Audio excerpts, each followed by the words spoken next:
Hey guys, I thought I'd bring you a little bit of a quick video about the new Arena special mode because I've actually been playing that a little bit. It's pretty fun, a lot better than the normal Arena in my opinion. Um, and yeah, I thought I'd just give you a few quick tips and tricks about that mode to to get the most out of it, I guess, especially if you're, low on ore or whatever. So yeah, let's jump right into them. So yeah, in this mode, you're only allowed gold cards, which means there's some pretty crazy things going on, right?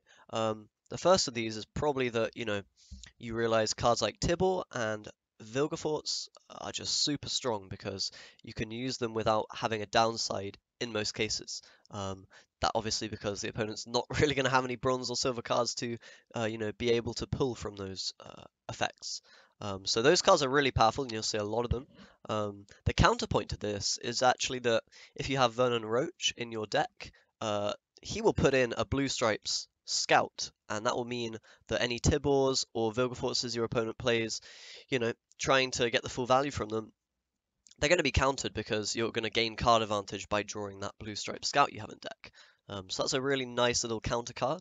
And you can see if the opponent has this card in their deck from the beginning of the game, checking if they have 26 or 27 cards. 27 will mean they are playing that Vernon Roche. So just a little tip there, you can avoid the opponent's Tibor being so powerful by picking a Vernon Roche and keeping the blue stripe scout in the deck, i.e. not playing Roche during the game.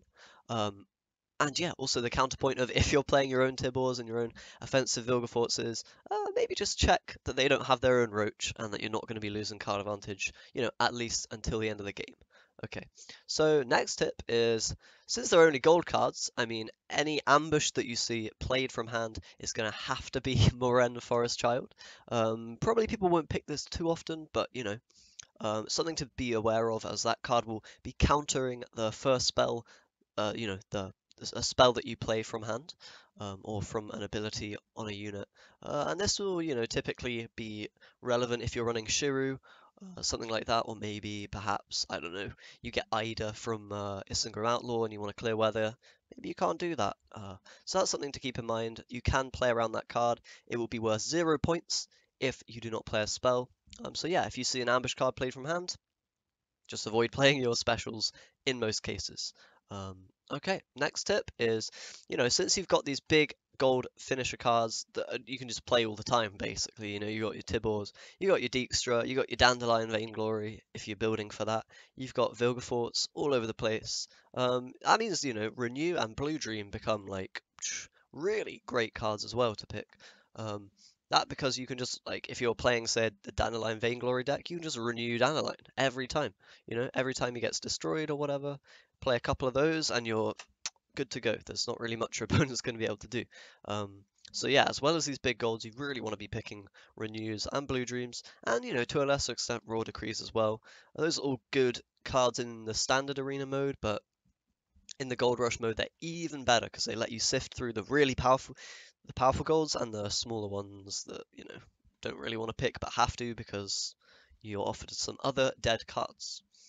Okay, so next little tip is, the best leader for this mode is probably going to be Jan Caveat. That's just because he can't really brick, you're just playing 5 points plus a gold card, right, that you've put in your deck. So he's always going to be a decent leader, never really any drawbacks. Pretty much every other leader is just going to be weaker on average. Some other okay ones are Radovid. Radovid's pretty strong.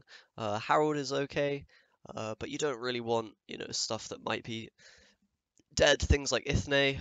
Bruver's obviously bad, and then, you know, all sorts of other dead leaders. So Caveat, probably the one to go for. If you're feeling a little bit edgy, you can go for Radovid as well. And yeah, the last thing I want to mention is there are very, very few weather counters in this Gold Rush mode. So you're going to be wanting to pick those probably when you see them, if you can. A lot of people are going to be picking Burner Brand. She's a very powerful card. And also just Gold Weather in general, as well as the odd Vandergrift here and there that you do see. And, maybe like a Woodland Spirit, a Dagon Leader, right? There's a fair amount of weather in this mode, but not much weather clear.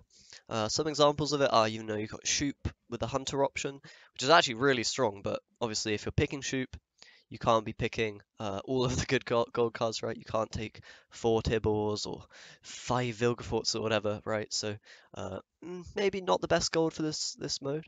So yeah, Shoop Hunter option is one way you can clear weather. So is Ida, creating it with Isengrim Outlaw, which is, pretty reliable way to do it.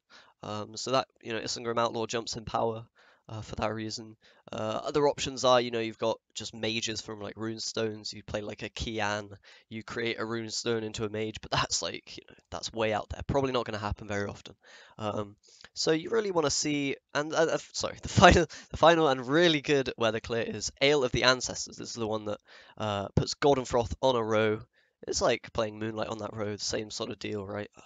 If you play a boon on your row, it cancels out the hazard that was already there. So you basically are removing one weather and gaining one weather effect, kind of, with that card. So really powerful to swing the points, which is a huge deal in Arena when you're just every turn playing for them, you know, optimizing the amount of points you're getting. So yeah, Ale of the Ancestors is very powerful, and so are to a lesser extent these other weather clear cards.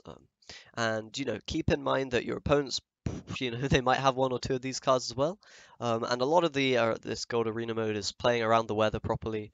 Don't go into too long of a round 3 if you don't have any weather counters. Similarly, if you do have a lot of weather, then maybe do go for that long round 3. And yeah, look for these weather clear options because they're going to be really, really good. But yeah, there's 5 quick tips for this new arena mode. I've been having a lot of fun with it. I think it's pretty cool, and I hope you do as well. So yeah, good luck, have fun, and I'll see you next time.